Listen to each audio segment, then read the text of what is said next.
All right, our next speaker will be Theresa Carroll, Professor Carroll. Theresa Carroll is the Senior Assistant Dean for Academic and Student Services of the University of Virginia School of Nursing. She grew up in St. Petersburg, Florida, where her father, a professor in music and humanities, taught her at an early age not to trust college administrators, particularly assistant deans. She holds a bachelor's degree in communications from the University of North Carolina at Greensboro, a master's degree in college student personnel from Bowling Green State University, and a PhD in higher education from the Curry School of Education at the University of Virginia, our very own. Dean Carroll has previously served as Associate Dean of Students at Randolph-Macon Women's College and as an interim Assistant Dean of Students at UVA. At the School of Nursing, her duties include oversight of admissions and recruitment, advising student groups, career development, party planning, and generally inflicting the building with irrational optimism. So without further ado, Professor Carroll.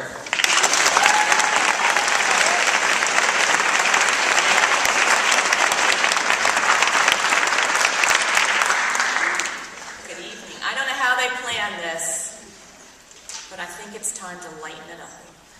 That was excellent. Thank you.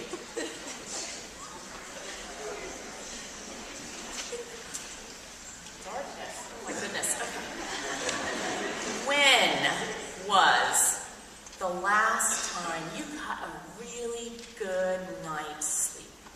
You know, you went to bed at a decent hour. You fell right asleep. You stayed asleep all night. Woke up maybe 8, 9, 10 or more hours later, feeling refreshed and ready for the day. How many of you got a good night's sleep last night?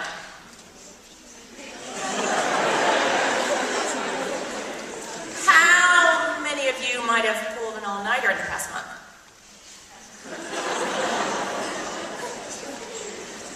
How well do you usually sleep the night before a test, or a job interview, or a speech to hundreds of students who don't know you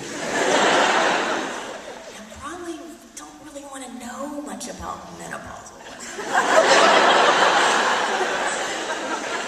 Did you know, I got to read this together right now, that women were more likely to experience sleep disturbances in the menopausal period than at any other time in their lives? One study reported that menopausal women were 3.4 times more likely to experience sleep disturbances compared to pre-menopausal women. So tonight I'd like to share with you a case study that I hope will illustrate my topic. I give you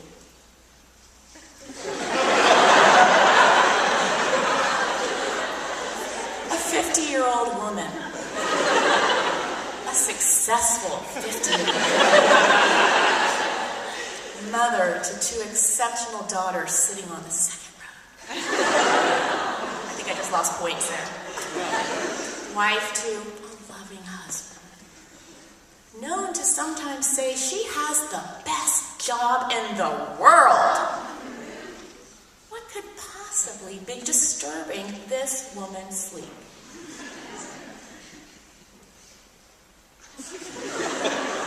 We need more light so you can see my UVA pajamas. All those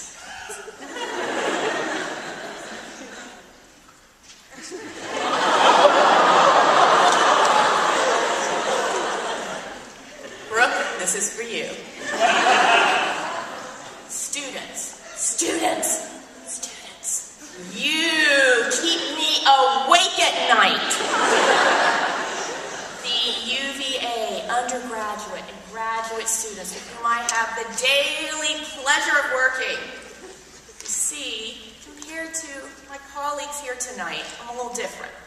I'm a student affairs professional entrusted with your growth and development. Responsible for teaching you outside the traditional bounds of the classroom. What a former dean of students here taught me as sidewalk deaning, or hallway teaching. Just as you are all out there learning all kinds of theories and philosophies about math or business or teaching or philosophy or media studies, I have spent my career learning about you. I've studied psychosocial theories, personality theories, campus environment theories, identity development, spiritual development, theories just about women, theories just about first years, theories just about grad students. I've even studied a little bit about faculty development. Helping students, whether first years, fourth years, MSNs, or master students, PhDs, or really none of these, just students that are trying to figure out what to do with their lives. That is my passion. And even when I don't sleep well at night, I wake up happy almost every single morning to come to work because I am a scholar of college students. I'm putting into practice every day those things that they've taught me in school. So let me just give you one little example. One of my favorite theories of student development is Sanford's theory of challenge and support. Very simple. Here's an example of how this works. We don't admit you to UVA and then say, there's Alderman. Go check out some books on philosophy, physics, and Freud and come back in 4 years. Give me a report. We don't do that, right? Do we? I know in nursing, we don't have them show up and we hand them a bag full of syringes and gauze and say, hey, go to the hospital and see if you can find some patients and stop their bleeding. Basically, growth happens when we're placed in situations where we're pushed maybe a little bit farther than we'd like. But we take that step knowing that there is maybe someone or something sort of like a safety net hanging there, ready to help us. Or in the lingo of 2013, the opposite of helicopter parenting, okay? I'm not here to hover over you or protect you. People like me are here to provide that gentle prod you may need to try a course outside of your major, or run for a leadership position, or maybe sometimes just help you learn how to deal with that lazy person in your group project. You keep me awake at night because I care about you, because I know some of you carry heavy burdens, because I hope that maybe I can help keep you a little bit motivated and provide the support that you need to face all of those challenges, whether they're inside the classroom or outside the classroom. So, what else keeps me awake at 3:46 in the morning? Well, just like you, I often wake up wondering if I'm pushing myself to excel. You heard, I got my PhD from UVA 13 years ago. I have a great job, but should I be looking for advancement in my field? Am I doing all those things that I set out to do when I forced my husband into graduate school poverty? And am I living the dream? Am I following my passions? My entire career has been concentrated on environments that encourage and support women, particularly, to excel as scholars and leaders. There were 2 years when I was a fraternity house mom. But other than that, I worked for my sorority for a year after college. I studied and wrote about college women when I pursued my master's degree. I worked for 7 years at a women's college. When I worked in the Dean of Students office here, I had the privilege of working with sororities and the Women's Leadership Development Program. I returned to school and continued my pursuit of understanding all the ways women intersect with higher education. In fact, I always believed that I would not feel like I had met all my goals and reached the apex of my career until maybe I was a Dean of Students at a women's college. But you know what I realized from those 3 o'clock in the morning ponderings? I'm doing that. In fact, maybe what I do here at UVA is even more important, because the opportunities to really affect change for college women are much greater at a place like this than at a single-sex institution. Of course, you may have already thought about this. The nursing school is not all female. We do have men. There might be some here tonight. And I'd really like to recruit more. I've been trying to figure out for years, how I could convince 16 or 17 or 18-year-old men to consider nursing for a career. Why do we see so many of them come into the field in their mid-20s or later? Of course, my first answer is always going to go back to all those theories that I learned back in grad school, and I know that what I know about male identity development is that sometimes it takes a little bit longer, and that, I don't mean that in a bad way, and that it might be harder for a guy who's a junior in high school to admit that he wants to enter a field that is still thought of today in 2013 as a woman's career.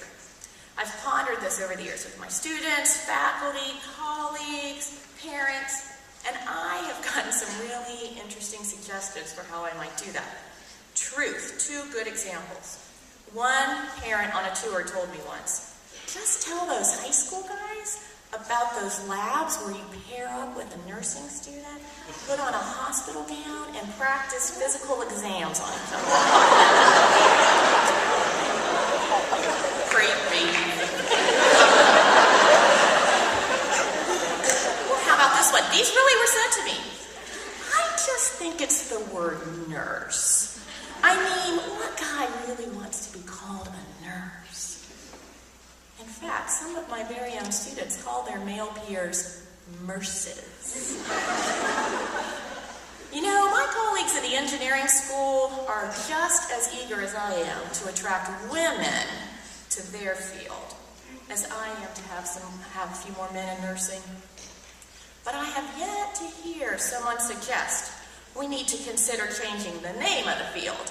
What would we call those female engineers? Femgineers? And why do we even feel the need to change the word of a predominantly female field to lure more men?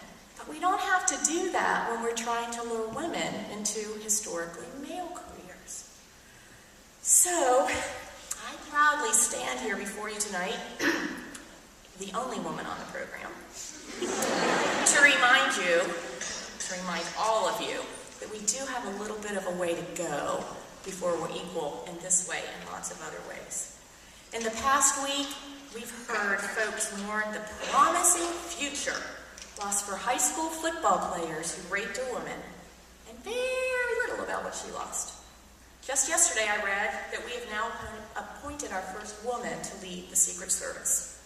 I have a friend who works for a nonprofit, small nonprofit.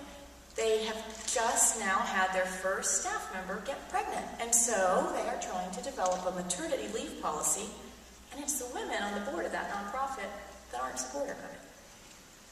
And of course, then there was that really big female hire at UVA a few years ago. So, yes, progress is being made, but I am glad that I get to be a part of the next generation that will continue the work to make this world a better place for people who aren't here tonight. So let's take one last look at that research subject. I think it appears there may be a few more things that keep you awake at 3:46 in the morning.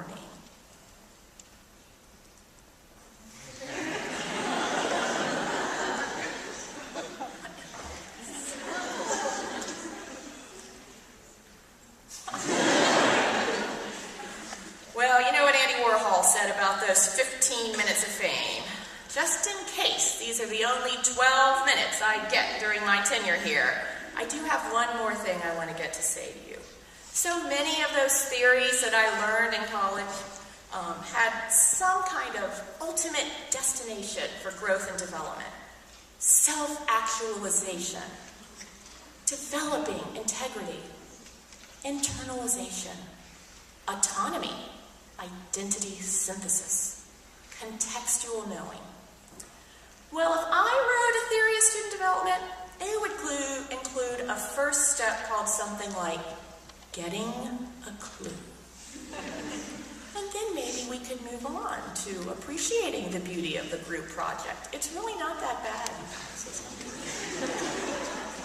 But the final stage would absolutely be called laughing out loud in public and loving yourself. When I first arrived at UVA, I I spent a couple of years as an interim assistant dean in Peabody Hall. One of the defining moments of my professional life was the day the dean of students asked me to meet with him about a serious professional matter. I could not imagine what I had done wrong. Had I neglected a report, forgotten to attend an important meeting, left a door or a file unlocked? My mistake. Was there something wrong with a student I knew? What could it be? I walked into his office and sat down. He pulled up a chair, looked me right in the eye, and told me that someone had complained about my laugh. It was too loud. It maybe could be heard outside Peabody when the windows were shut and my door was closed. My laugh, my obnoxious laugh that I have laughed my entire life. My laugh that earned me the Best Laugh Award from my grad school cohort. I was being called out because of my laugh. I honestly don't know where I got the courage to do this because I was a little bit younger. But I told him that I had laughed my way through life. That my parents told me I would lie on the floor and laugh when I was a baby and couldn't even sit up yet. When people asked me what I wanted to be when I grew up, I said a clown because I knew you could get paid for laughing. I told him that if he really believed my laugh was not suitable for the university or for a career in higher education, then I might need to start thinking about finding another place to work. My laugh was part of who I am, and it was something that I was not willing to change. You know what? I'm willing to bet that part of the reason why some of you wanted to hear me speak tonight was because you've heard of me. Or maybe you've just heard me. When I told the dean of the School of Nursing, my boss's boss, Dory Fontaine, about this opportunity to speak to you, the only advice she gave was, I believe that we thrive when we are placed in challenging situations as they not only push us toward new goals, but help us to find who we are and what we want to be in the world. We discover who the people are around us, who believe in us and believe in our goals. We are willing to stand up in front of others and tell them what is important to us and ask them to work with us to achieve our dreams. And none of that would be possible if we don't first know who we are and learn to trust our gut, our heart, and our mind. I believe that you will find plenty of people in this world who will tell you what you cannot do. I want you to find the people out there who will tell you what you can do. Then comes the hard part. You actually have to take that leap and go ahead and chase your passions and your dreams.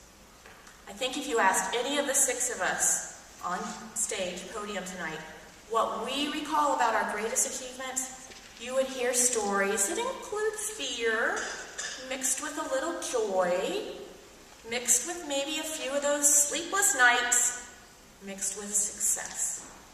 My passions keep me awake at night, and I'm willing to guess yours do too. So here's my big idea. Fuel those passions that wake you up at 3:46 in the morning. Seek out the people who will give you support, especially the support you need to face challenges. Always keep yourself open to possibilities. Live your passions. And keep laughing. Thanks for giving me these 12 minutes. I think I'm going to sleep a little bit better tonight.